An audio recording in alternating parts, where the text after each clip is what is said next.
Hello and welcome to whatever episode this is of a tonic for lunacy. It's like super early. It's not 7:30, but zero makeup. This is going on YouTube. It is what it is. Or whatever makeup's still on from last night, if I'm being honest. But what I wanted to talk about real quick is something that dropped in and I was like, you know what? Let me record this really fast because otherwise I'm just going to forget it or I'm just not going to talk about it. And this is actually something that I talk about with my mastermind group is like, especially as a generator with a sacral, like when you have an idea, like take the first step, do a little something and that'll help you gain the clarity that you need, and it'll also tell you whether this thing is a go. But most times if you don't act on it when you get that yes, it just kind of like goes away. Or you think of a gajillion excuses why you shouldn't be doing this thing. So what I want to talk about right now is the generator plateau. And I feel like I've experienced this in different ways, but I've always fucked it up. I've always messed it up because I I have a lot of depressive energy in my chart, and I have the individual pulse, right? So I can very much be on and off, and that can be super confusing. So a lot of times I have mistaken the generator plateau for, well, the shit isn't working and I need to burn it all down. And I think that that's what a lot of people do with the generator plateau is I've run out of motivation, I've run out of desires, I've run out of ideas, everything sucks. Let me just like blow it all up and burn it all down. And it just occurred to me, I had a feeling that I was in the plateau, right? Because everything was kind of like sad and upsetting and dark.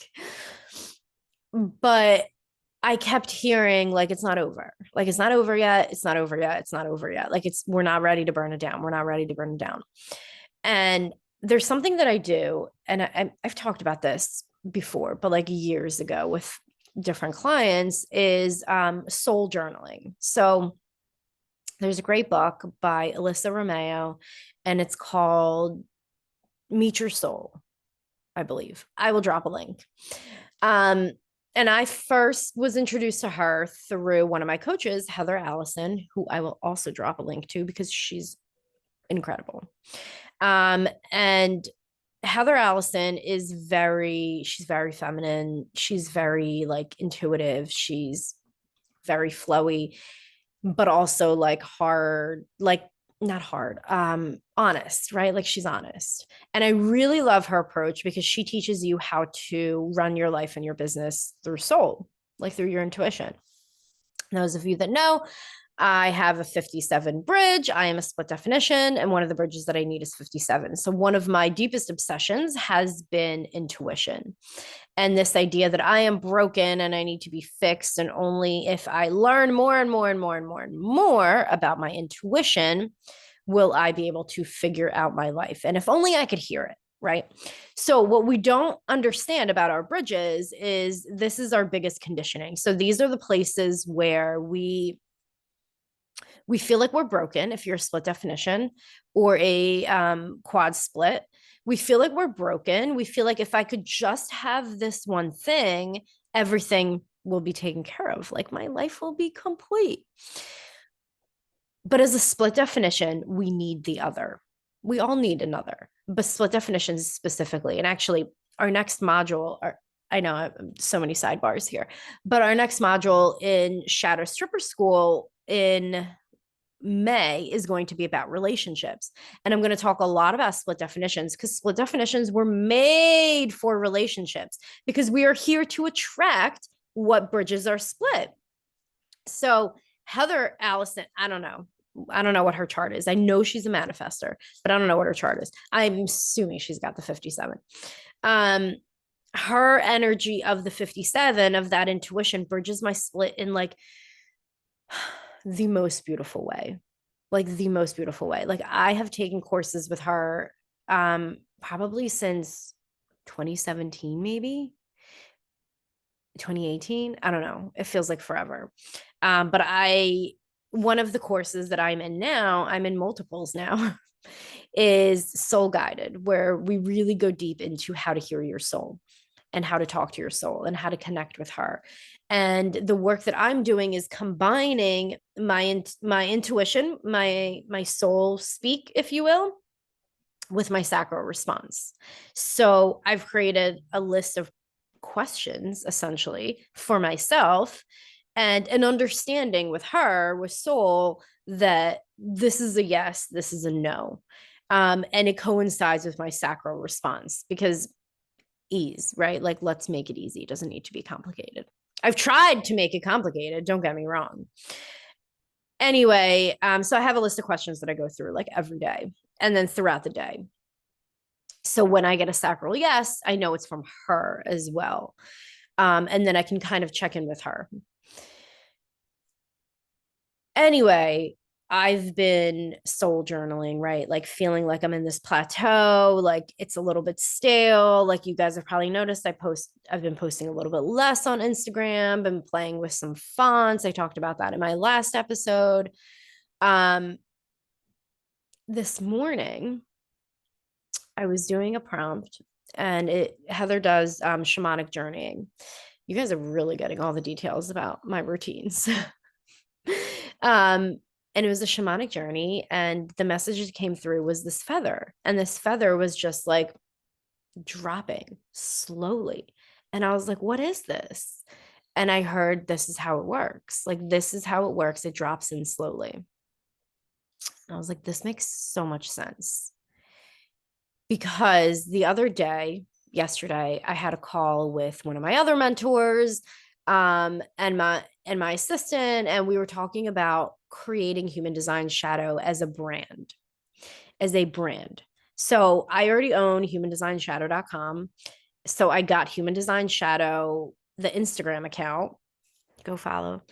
And we talked about what it would take to create an entire brand. And I'm talking like quantum human design brand, gene key brand, like big, big. Like, where can we set our sights? Where can we set our vision? And how can we get there in the most amazing way and take everybody with us, right? Like, how can we create this amazing brand and really involve the community, really involve all of our followers, everybody that's been following me, taking our courses, taking my programs, reading all the stuff that I post.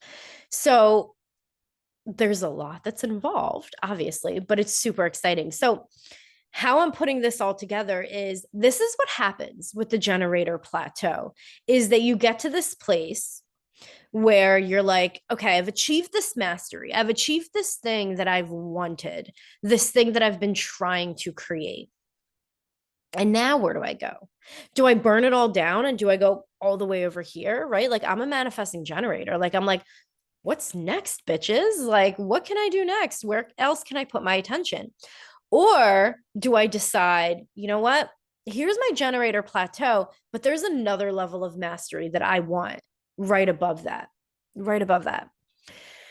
So, what kind of dropped in is that this brand, this new direction that we're taking the business, I guess not really a new direction. It's just the vision is clearer. And something that my other mentor said, Phoebe, you guys probably all know Phoebe, is once you have the vision, it's so much easier. Like, when you don't have a vision, when you don't know where you're going, when you don't know what you want, when you don't know what you're creating, you're just like pulling things out of the ether and just like trying to make it work. And then you get confused and you're like, what am I doing? What is all this for? So once this vision dropped in, like that feather, I got to choose again, right? Like, that's the generator plateau, is you get to decide again, that sacral gets to decide, do I want in on this or do I want to go in a different direction? And my sacral was like, hell yes, we want in on this. And soul was like, hell yes, we're doing this. So what the generator plateau involves, and especially if you have individual circuitry, especially if you have that line 5, that gate 5, is patience. Patience. This is what I talk about when I'm saying sitting in your shit. Sitting in your shit, doing what you need to do to regulate the nervous system, doing what you need to do to move through your day, knowing that the sacral is going to attract to you everything. Now, this wasn't something that I just came up with in my head, right? We don't do that as generators. We don't do that as any of the types. Like we all respond to something external. I responded to something that I saw, which happened to be like a program, like videos that I was watching in one of my programs. And I was like, oh my God, like, yes. So immediately I send a message to Whitney. And I'm like, I know we had this idea before. Like when we first started putting together all of the human design shadow stuff and the website and the Squarespace page, the marketplace, because hi, internal markets. That was very conscious doing. When we started putting all of that together, we were like, do we want a separate Instagram account for human design shadow? And I was like, no. Like it was a no. And now it was a hell fucking yes. So this is what I want to really help you guys understand is that what was a no a year ago could be a yes now. Let yourself revisit these things and don't be so rigid, right? Like we want to be fluid, we want to be adaptable, we want to be flexible because things that were a no last year might be a hell yes this year.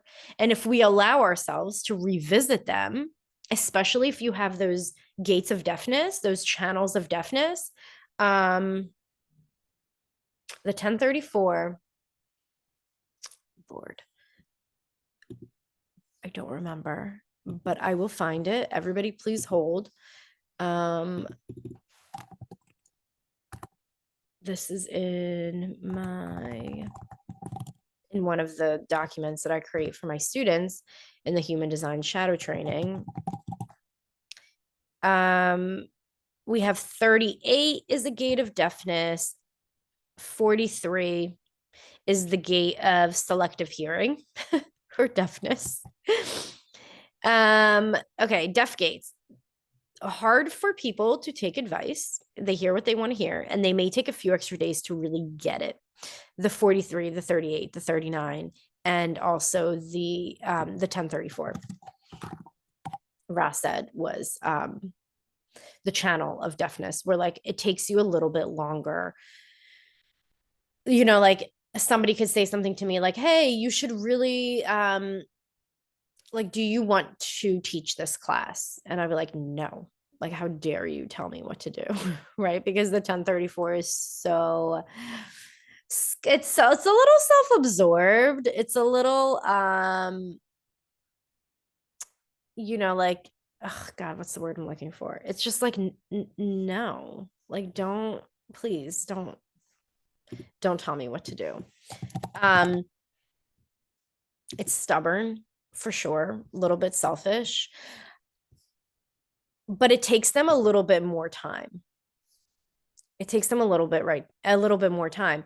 And the funny thing is that the 1034, it doesn't actually know. Like it doesn't know until it knows. It just creates resistance.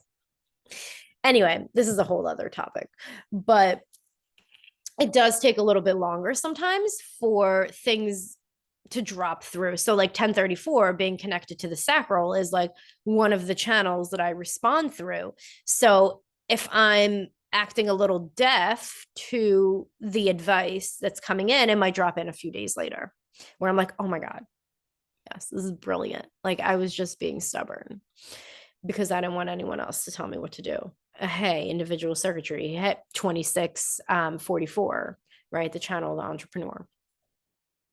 Okay.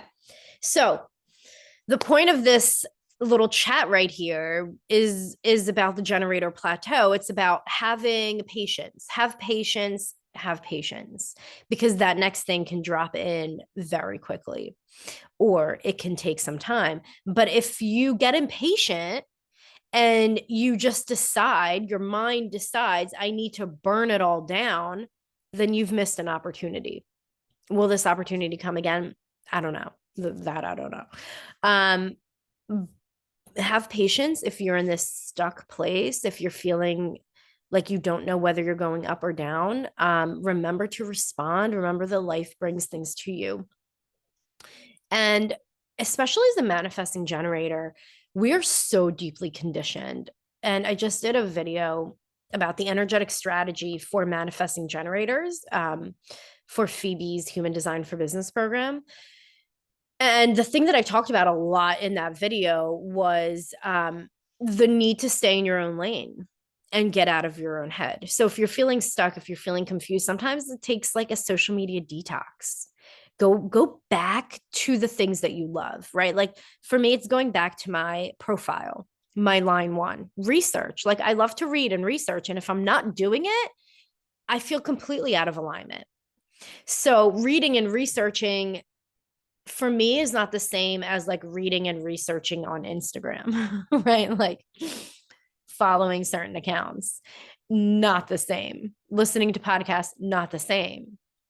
Like for me, it's like going to Barnes and Noble and feeling out a book, buying that book and reading it. And I know I've posted some things on Instagram recently about pleasure and pain, our dopamine response. That's my current book, Dopamine Nation. Expect me to weave some threads between this and human design. It's going to be fantastic. Anyway, generator plateau, take your time, be patient. You don't have to choose to go to the next level. You can always say no to that. There's always going to be something more for all of the types, but especially for generators, you have a big enveloping aura. Life is constantly coming to you. You just have to respond. You can only respond if you're paying attention, if you're in the present, which is why we do the nervous system regulation. Okay, so expect to hear more about Human Design Shadow, the brand. I'd love to hear what you guys think. And I'll see you in the next episode. Bye-bye.